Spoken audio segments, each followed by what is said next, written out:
राधे राधे, हरे कृष्णा। कैसे हो आप सभी लोग? आशा करती हूँ आप सभी परम मंगल में होगे, स्वस्थ होगे, अच्छे होगे। सबसे पहले आप सभी को इंदिरा एकादशी की अनंत और अनंत शुभकामनाएं। आप लोगों को पता है श्राद्ध चल रहे हैं, पितृपक्ष चल रहे हैं, और पितृपक्ष जो होते हैं पूरे के पूरे पितृपक्ष के जो 15 दिन होते हैं वो हमारे पितरों के नाम समर्पित होते हैं। और इस 15 दिन में एक एकादशी आती है जिसको इंदिरा एकादशी के नाम से संबोधित किया जाता है। शास्त्रों में ऐसा वर्णन आया है कि इस एकादशी का व्रत रखने मात्र से हमारे जो पितृ होते हैं उनको इंद्रलोक की प्राप्ति होती है और उसके बाद उनको मोक्ष की प्राप्ति होती है। अगर आपकी कुंडली में पितृ दोष चल रहा है, अगर आपकी कुंडली में कोई परेशानी चल रही है, अगर आपकी कुंडली में पितृ दोष है, संतान उत्पन्न नहीं हो रही, विवाह देरी से हो रहा है, शादीशुदा जिंदगी में कोई परेशानी चल रही है, तो कहीं ना कहीं आप पितृ दोष का शिकार हो गए। क्योंकि जब मैं लोगों की कुंडली देखती हूँ तब मैं ये महसूस करती हूँ कि बड़े सारे लोग पितृ दोष का शिकार होते ही होते हैं। तो देखो पितृपक्ष में क्या होता है, जो पितृलोक होता है जैसे कि देवलोक होता है, जैसे कि इंद्रलोक होता है, जैसे कि विष्णु लोक होता है, ऐसी पितरों का भी लोक होता है। पूरे साल भर में पितृलोक बंद रहता है, लेकिन पितृपक्ष पे पितृलोक खुल जाता है और हमारे पितृ धरती लोक पर आते हैं इस कामना से कि हमारे बच्चे हमारे लिए कुछ ना कुछ तर्पण करेंगे। जब हम उनके लिए कुछ तर्पण करते हैं, श्राद्ध आदि कुछ कर्म करते हैं, तो वो खुश होके जाते हैं और आपको बहुत सारा आशीर्वाद देके जाते हैं। बड़े सारे लोगों का एक ये प्रश्न मेरे पास होता है कि पितृलोक पितृपक्ष में जन्मे बच्चे कैसे होते हैं। जो बच्चे पितृपक्ष में जन्म हो जाता है, फॉर एग्जाम्पल आपके घर में पितृपक्ष में किसी बच्चे का जन्म हो गया, तो आपके घर में किसी भी पीढ़ी से चाहे पितृलोक चल रहा हो, पितृदोष चल रहा हो, पितृदोष खत्म हो जाएगा। पितृपक्ष में जन्मे बच्चे पितृदोष को खत्म करने की सामर्थ्य रखते हैं।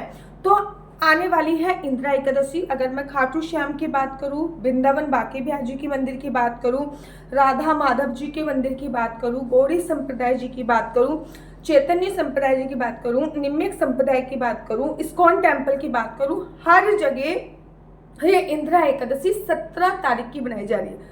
17 तारीख की एकादशी है और 18 तारीख को बहुत शुभ संयोगों के साथ इस एकादशी के व्रत का पारण होगा। जैसे कि मैंने आपको बताया कि ये जो एक एकादशी है जो हम अपने पितरों को समर्पित करते हैं, तो इसकी जो पूजा विधि है वो भी कुछ स्पेशल पूजा विधि होगी और एकादशी से, ठीक है ना। अगर आप अपने मायके के पितरों को समर्पित करना चाहते हैं तो आपको अपने मायके का गोत्र बोलना है।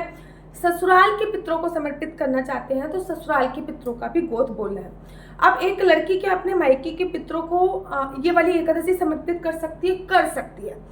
हमारे माता पिता जिंदा हैं, क्या हम पितरों को ये एकादशी समर्पित कर सकते? केवल आपके माता पिता ही आपके पितर नहीं कहलाते, अपितु आपकी जो 11 पीढ़ी होती है, जैसे कि आपके दादा हो गए, दादा के भी दादा हो गए, वो भी पितरों की ही श्रेणी में आती हैं। अब तो पितृपक्ष खत्म होने वाले हैं और मैं पितृपक्ष पे मुझे बहुत अच्छी जानकारी थी, लेकिन इस पे मैं वीडियो नहीं बना पाई क्योंकि मैं श्रीधाम वृंदावन में थी और मेरी बेटी की तबीयत अभी भी खराब है और मेरी बहुत ट्रैवलिंग चल रही थी।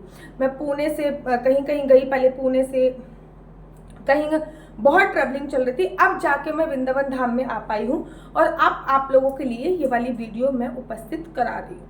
तो आप लोगों को पता है पितृपक्ष चल रहा है, 17 तारीख को एकादशी। अब एकादशी कब है कब नहीं ये कंफ्यूजन तो मैं ऑलरेडी आपको खुल के बता चुकी हूँ। अब इसमें एकादशी की पूजा अर्चना वंदना क्या है, भगवान का प्रिय भोग क्या है, और ऐसा क्या करें कि हमारे पितरों का पुनरपि जन्म पुनरपि मरणम, बार बार जन्म लेने की जो प्रतिक्रिया है और बार बार मरने की जो प्रतिक्रिया है वो समाप्त हो जाए और हमारे जो पितर हैं वो अच्छी तरीके से तृप्त हो जाए। देखो एकादशी से एक दिन पहले 10वीं तिथि के नियम होते हैं और 10वीं तिथि के भी कुछ नियम होते हैं, जैसे कि 10वीं तिथि पे संपूर्णतः ब्रह्मचर्य का पालन करना, किसी भी प्रकार की कोई काम वासना क्रीड़ा को अंजाम नहीं देना, 10वीं तिथि पे लहसुन प्याज मांस मदिरा का सेवन नहीं करना। वैसे भी पितृपक्ष चल रहा, पितृपक्ष में तो वैसे भी लहसुन प्याज मांस मदिरा का सेवन नहीं किया जाता है। उसके बाद नवरात्रि आ जाते हैं और नवरात्रों में भी नहीं किया जाता। 10वीं तिथि पर एक समय भोजन किया जाता है और अगर आप ऑफिस वगैरह से देर आते हैं तो आपको फलाहारी भोजन करना चाहिए। बोला ऐसा जाता है कि जब एकादशी तिथि प्रारंभ होती है तो हमारे उदर में अन्न का एक भी दाना उत्पन्न नहीं होना चाहिए।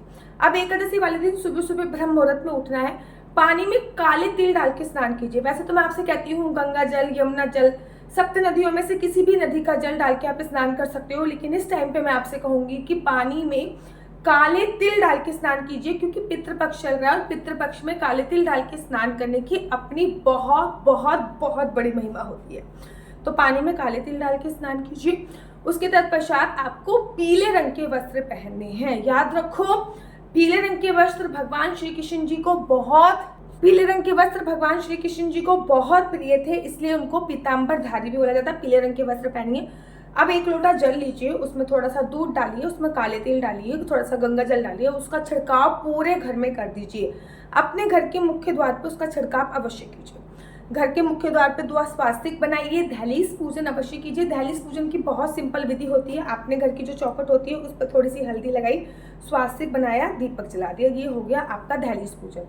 अब आपको आगे क्या करना है? अब आगे आपको ये करना है कि आपको पितृपक्ष में कुछ कुछ बातों का विशेष तौर पे ध्यान देना होता है एकादशी करते वक्त। जैसे कि जो आप दीपक जला रहे हो पूजा करने से प्रारंभ, उनमें काले तिल अवश्य डाल दो, क्योंकि काले तिल क्या होते हैं, जैसे हम कहीं एड्रेस कोरियर करते हैं ना, तो कोरियर करते हैं तो पिन कोड डालना जरूरी होता है। बिना पिन कोड के कोरियर नहीं जाता।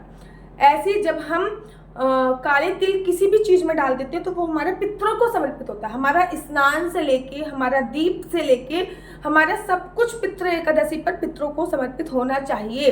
ठीक है ना? चाहे आप मैरिड हो चाहे अनमैरिड हो, दोनों आपको ये अवश्य और अवश्य करना है। ठीक है? उसके बाद आप लड्डू गोपाल को स्नान कराइए पंचामृत से, उसमें भी काले तिल का यूज कर सकते हैं। उसके तत्पश्चात आपको उनको भी विशेष वस्त्र बनाने हैं, पीले रंग के वस्त्र बना दीजिए। उसके बाद एकादशी का संकल्प लीजिए। बेसिकली एकादशी का जो संकल्प है वो मैं बताती हूँ, सुपारी से लीजिए, 1 या 2 के सिक्के लीजिए। लेकिन इस समय पे सुपारी 1 का या 2 का सिक्का तो लेना जरूरी है, साथ ही के साथ काले तिल भी होने चाहिए। और आपको क्या बोलना है देखो, क्योंकि इस बार का संकल्प बहुत ज्यादा आवश्यक होता है, क्योंकि इस बार के संकल्प से ही आपकी जो हम ये एकादशी है ये हम पितरों को समर्पित करना चाहेंगे। कैसे करना है? ओम श्री विष्णु श्री विष्णु श्री विष्णु। मेरा नाम आशु चौहान है, मेरा गोत्र केमलक्ष है, मेरा निवास स्थान श्री राम वृंदावन है। आज मैं पूरी विधि विधान से इंदिरा एकादशी का व्रत कर रही हूँ। यह व्रत मैं फलाहार खा के करूंगी। भगवान श्री हरि विष्णु मेरे इस व्रत का फल मेरे पितरों को समर्पित करे। मेरे पितर किसी भी लोक में घूम रहे हो, भगवान उन्हें मोक्ष प्राप्त करे। जो भी सामग्री है वो आपको डाल देना है। अब मैंने जो अपना सरनेम बोला है वो अपने ससुराल का बोला है, मैंने जो अपना गोत्र बोला है वो अपने ससुराल का बोला। आप चाहो तो अगर अपने मायके के गोत्र को समर्पित करना चाहते हो तो आप अपने मायके का भी बोल सकते हो। ठीक है ना? तो ऐसे बोल दिया। अब आपको एकादशी की कथा पढ़नी है। हर एकादशी पे अपनी एक अलग कथा होती है। इंदिरा एकादशी की कथा पढ़ी और एकादशी कथा करने का। अब इसमें भगवान का प्रिय भोग क्या होता है? हर एकादशी पे भगवान का अपना विशेष प्रिय भोग होता है। इस एकादशी पे भगवान को काले तिल और गुड़ का भोग लगाया जाता है। काले तिल बेसिकली डेडिकेट होते हैं पितरों के लिए और गुड़ भी पितरों के लिए ही डेडिकेट होता है। तो वो काले तिल का सेवन आप व्रत में कर सकते हो। तिल अन्न में नहीं आता, तिल फलाहार में ही आता है। ठीक है? तो काले तिल और गुड़ का भोग आप भगवान श्री हरि विष्णु को लगाइए। उसके तत्पश्चात गीता के 7वें अध्याय का पाठ इस दिन अवश्य कीजिए। और गीता के 7वें अध्याय का पाठ करते वक्त कुछ बात का ध्यान रखना है। 1 लोटा जल लेना है, उसमें अपनी उंगली डालिए और तब गीता के 7वें अध्याय का पाठ कीजिए। और ये जो 7वें अध्याय का पाठ करोगे अपने पितरों के नाम समर्पित कीजिए। अब आपने सुबह की पूजा कर दी, आरती कर दी, अब तर्पण के लिए रेडी हो जाइए। 1 लोटा जल लीजिए। अब तर्पण क्या होता है? चाहे आपने पूरे पितृपक्ष में तर्पण किया हो या ना किया हो, इंदिरा एकादशी पे तर्पण अवश्य कीजिए। 1 लोटा जल लीजिए, उसमें थोड़ी सी दूर्वा डालिए, थोड़ा सा जल डालिए, थोड़ा सा दूध डालिए, थोड़ा सा चावल डालिए। ठीक है ना? अब आपको ये जो आपका पर्वत होता है, ये जो पर्वत है इसको पितृ पर्वत बोलते हैं। ओम पितृदेवताय नमः, ओम पितृदेवताय नमः, ओम पितृदेवताय नमः। एक परात ले लीजिए, थाली लीजिए, खाली कोई भी बर्तन, दक्षिण दिशा की तरफ मुख करके अपने पितरों को याद करते हुए ओम पितृदेवताय नमः, ओम पितृदेवताय नमः, ओम पितृदेवताय नमः का जाप करते हुए आपको ये जल पितरों को समर्पित कर देना है। ठीक है ना? याद रखो, पितरों को जो जल आप समर्पित कर रहे हो 11 से लेकर दोपहर को 2 बजे तक का समय होगा। इसमें राहु काल जरूर देख लीजिएगा। वैसे मैं एक शॉर्ट वीडियो बना दूंगी कि राहु काल कब है। अब आपको इस दिन गाय के लिए लोई जरूर बनानी है। उसके ऊपर काला तिल, थोड़ा सा गुड़, 2 लौंग भी लगा सकते हैं, जो कि आप अपने पितरों को खिलाओगे। ठीक है ना? मतलब गाय को खिलाने का मतलब अपने पितरों को खिलाना। दीदी अन्न में तो इस दिन पाप समाहित हो जाते हैं, तो हम गाय को अन्न खिला सकते हैं। किसी भी पशु पक्षी में और गौ माता में अगर हम अन्न बांटते तो उसमें दोष नहीं होता है। अब आप तुलसी माता के पास जाइए, तुलसी माता पे तिल डाल के जल समर्पित कीजिए। अगर तिल डाल के जल समर्पित कर दो तो वो जो जल है वो भी आपके पितरों द्वारा समर्पित करना हो जाएगा, और वो किसी भी लोक में घूम रहे होंगे उनको मोक्ष की प्राप्ति हो जाएगी। ठीक है ना, ये कार्य अवश्य कीजिए।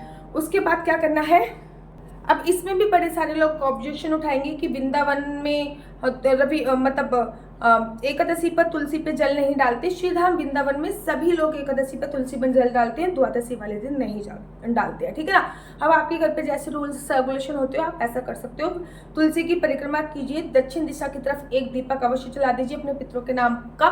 इस दिन आप भगवान शिव के मंदिर जरूर जाइए, और इस दिन आप भगवान शिव को ना तिल वाला जल जरूर समर्पित कीजिए, जिससे आपके पितरों को जरूर और जरूर तर्पण मिलेगा। पूरे दिन किसी की निंदा चुगली नहीं करनी है, संपूर्ण ब्रह्मचर्य का पालन करना है, दोपहर को सोना नहीं है, शाम की विशेष पूजा करनी है, जैसे कि घर के मुख्य द्वार पे 2 दीपक जलाने हैं, दक्षिण दिशा की तरफ 1 दीपक जलाना है, यहाँ पे आपका जल स्थान है वहां पे दीपक जलाना है। शाम को जितने भी दीपक जलाओ सब पे काले तिल अवश्य डालिएगा, 1 दीपक आकाश दीपदान अवश्य और अवश्य करना है।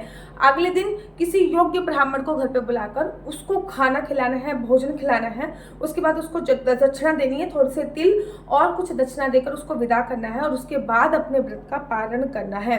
याद रखिए, इंदिरा एकादशी के जो व्रत का पारण करोगे उसमें भी आप ये बोलोगे कि हमारा जो पुण्य है वो मैं अपने पितरों के नाम पे समर्पित कर रहा हूँ या समर्पित कर रही हूँ। इससे आपको पितृ दोष से मुक्ति मिल जाएगी। तो 17 तारीख को बहुत आसानी से व्रत रखिए, परिक्रमा मंदिर की अवश्य कीजिए, वृंदावन धाम की परिक्रमा कीजिए। मैं तो नहीं कर पाऊंगी वृंदावन धाम में होते हुए भी वृंदावन धाम की परिक्रमा इस समय पे नहीं कर पाऊंगी एकादशी पर, और क्योंकि मेरी बेटी की तबीयत खराब है इस टाइम पे, इसलिए नहीं कर पाऊंगी। मेरा नंबर आपको नीचे स्क्रीन पे दिख रहा होगा। मेरा नंबर है 4 बार 9 20 25 65। आई रिपीट अगेन, 4 बार 9 20 25 65। आपका बच्चा जॉब करेगा या बिजनेस करेगा? बिजनेस करेगा तो किस फील्ड में बिजनेस करेगा? जॉब करेगा तो किस सेक्टर में जॉब करेगा? क्या है आपका लकी नंबर? क्या है आपका लकी कलर? क्या कुंडली में राजयोग है या नहीं है? कुंडली में संतान प्राप्ति का योग है या नहीं है? कुंडली में विदेश जाने की कितने % संभावना है? शादी का योग कब बनना है? ये सभी जानकारी आप में से कुंडली के माध्यम से प्राप्त कर सकते हैं। याद रखिए, कुंडली देखना बिल्कुल भी फ्री नहीं है, कुंडली देखने के थोड़े से चार्जेस है। और इस नंबर पे मुझसे किसी भी प्रकार से कोई भी क्वेश्चन आंसर के लिए फोन मत कीजिएगा। ये नंबर केवल और केवल मैंने कुंडली दिखाने के लिए दिया हुआ है। अगर आपको मेरी वीडियो अच्छी लगती है तो आप अपना यूट्यूब चैनल हरि बोल को लाइक शेयर सब्सक्राइब करना बिल्कुल भी मत भूलिए। तब तक के लिए मुझे दीजिए इजाजत। राधे राधे, हरे कृष्णा, हरि बोल।